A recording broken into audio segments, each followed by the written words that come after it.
Tena zava-dehibe izao fampianarana natao eto Saint-Jacques izao satria zavatra tsy mbola nisy teto amin'ny diocèse izay nampahafantarana ny mahazava-dehibe ny hira masina sy ny anjara toerany antoko-pihira eo anivon'ny fiangonana indrindra rehefa mankalaza ny Eukaristia masina. Ary naharihary sy nasiana tsinjipeo tamin'izany tamin'ny alalan'ny fampianarana izay netiko teo fa ny anjara toerany hira masina sy ny antoko-pihira eo amin'ny liturgia katolika dia entina hiderana ny voninahitran'Andriamanitra sy hanamasinana ny vahoakan'Andriamanitra ary izay no tena tanjona izay tiana ho tratrarina.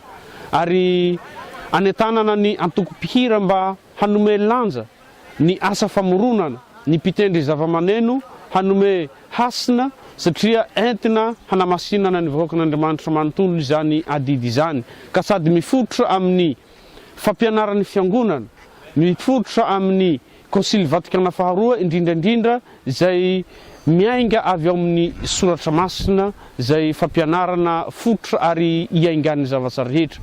Koa mirary soa ary manentana ny antoko-pihira rehetra mba hitondra izay anjara borikiny izay satria mitondra famonjena ho an'ny vahoakan'Andriamanitra ny asa entiny eo anivon'ny fiangonana.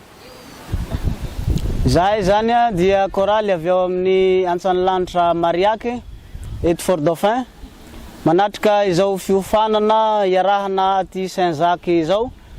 De ny tombotsoa azonay tamin'ny fiofanana moa zany dia nanampy ny aim-panahin'ny maha-koraly sy ny hakantony hira sy ny liturgia eo amin'ny maha-pihira ny koraly amin'ny maha-hira masina azy manoloana ny liturgia.